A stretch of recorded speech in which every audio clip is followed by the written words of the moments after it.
চীনের bullet train যেগুলো ঘন্টায় 300 থেকে 400 কিলোমিটার পার আওয়ার বেগে চলতে পারে, এমন একটা ভ্রমণের অভিজ্ঞতা আজকে আপনাদের সাথে শেয়ার করব।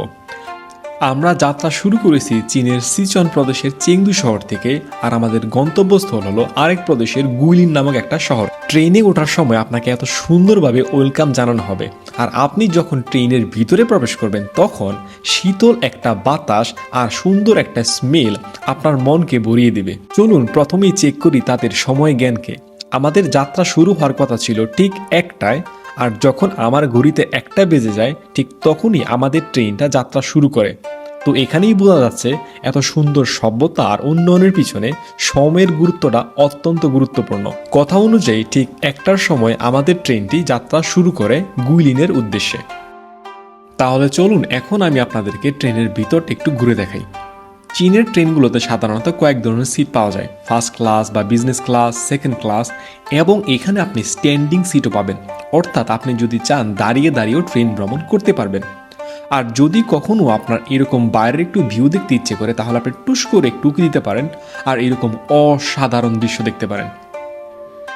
যেমনটা বলেছিলাম, আপনি যদি চীনের ট্রেনগুলোতে দাঁড়িয়ে ভ্রমণ করতে চান তাহলে ঠিক এদের মতো অবস্থায় আপনাকে ট্রেন ভ্রমণ করতে হবে। এতে আপনার টাকা খুবই কম লাগবে, এবং স্বল্প দূরত্ব যারা ভ্রমণ করে তারা এরকম স্ট্যান্ডিং টিকিট নিয়ে ভ্রমণ করে, অথবা যদি আপনার ট্রেনের টিকিট না পাওয়া যায় সেক্ষেত্রে আপনি এরকম স্ট্যান্ডিং টিকিট অবস্থায় ভ্রমণ করতে পারেন।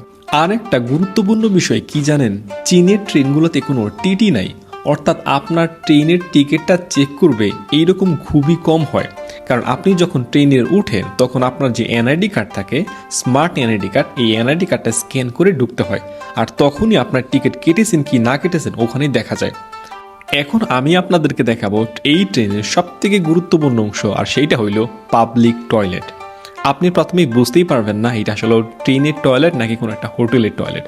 এখানে অত্যাধুনিক যত প্রযুক্তি আছে আপনি সবগুলোই পাবেন, টিস্যু থেকে শুরু করে অটোমেটিক ফ্লাশ, এবং সবথেকে গুরুত্বপূর্ণ হলো এখানে আপনি অটোমেটেড সেন্সর যুক্ত পানির কলও পাবেন, এবং সাথে পাবেন চুল শুকানোর জন্য বৈদ্যুতিক লাইন। কারণ চীনা মানুষগুলো নিয়মিত গোসল না করলেও তারা চুলের যত্ন নিতে ভোলে না, আর এই জন্যই তাদের প্রত্যেকটা জায়গায় চুল শুকানোর জন্য বৈদ্যুতিক লাইন রাখতেই হয়। চলুন এখন আমি এই ট্রেনের খাবারের দোকানের অবস্থাগুলো আপনাকে দেখাই। এখানে আপনি রেস্টুরেন্ট থেকে শুরু করে যে কোনো চাইনিজ খাবার এখানে পাবেন। আপনাকে রান্না করা খাবার থেকে শুরু করে রেডিমেড সকল খাবার এখানে পাওয়া যায়। যদিও একটু দাম বেশি, তবুও এই রেস্টুরেন্টগুলোতে প্রচুর বেচাকেনি হয়। আর চীনের এই ট্রেনগুলোর সব থেকে পছন্দের আমার যে বিষয়টা লাগে সেইটা হলো ট্রেনগুলোতে বিশাল বড় বড় জানালা থাকে, আর আপনি জানালার পাশ থেকে এত সুন্দর ভিউগুলো দেখতে পারবেন। আপনি যদি চীনে থাকেন অথবা চীন ভ্রমণের ইচ্ছা থাকে তাহলে আমি বলবো কোনো একটা সময় আপনি চীনের এই বুলেট ট্রেন অবশ্যই ভ্রমণ করবেন, এবং এই ভ্রমণে আপনি চীনের গ্রামের এই প্রাকৃতিক নৈসর্গিক সৌন্দর্যগুলো দেখতে পারবেন। আমি হলক করে বলতে পারি আপনার স্মৃতিতে এই চীনের ট্রেন ভ্রমণের কথা আজীবন গেঁথে থাকবে। চীনের ট্রেন ভ্রমণ ঠিক কতটাই স্মুথ তার একটা প্রমাণ দেখায়। এই দেখেন, এই মুহূর্তে এই ট্রেনটা 237 কিলোমিটার পার আওয়ার বেগে চলতেছে, এবং আমার যে ফোনটা সেইটা ঠিক জানালার পাশে এইভাবে রাখা, কোথাও লাগানো অবস্থায় নেই, তবুও এই ফোনটা পড়ে যাচ্ছে না। কল্পনা করুন ঠিক কতটা স্মুথ এই চীনের বুলেট ট্রেনের ভ্রমণগুলো।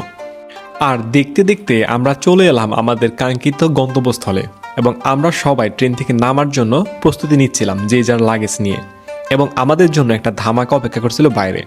ট্রেনের ভিতরে তাপমাত্রা ছিল 25 ডিগ্রি সেলসিয়াস এবং বাইরের তাপমাত্রা ছিল 40 ডিগ্রি সেলসিয়াস। অর্থাৎ আমরা যখন বাইরে গেলাম তখন হঠাৎ করে একটা তীব্র আলোর ঝলকানি আমাদের চোখ এবং শরীরকে যেন ঝলসে দিল। আর এইভাবে আমাদের 4 ঘন্টার ট্রেন ভ্রমণটা শেষ হলো। সত্যি বলতে এক অসাধারণ জার্নি ছিল এই ট্রেন জার্নি। আপনি যদি এত নির্বিঘ্ন ট্রেন ভ্রমণ এবং একই সাথে চীনের মানুষের অতিথিপরায়ণতা আপনাকে এবং আমাকে মুগ্ধ করতে বাধ্য করে। আপনি যদি কখনো চীনে আসেন অবশ্যই এই ধরনের বুলেট ট্রেন ভ্রমণ করা মিস করবেন না। দেখা হবে নতুন কোনো ভিডিওতে। সে পর্যন্ত সবাই সুস্থ থাকেন, সুন্দর থাকেন। খুদা হাফেজ।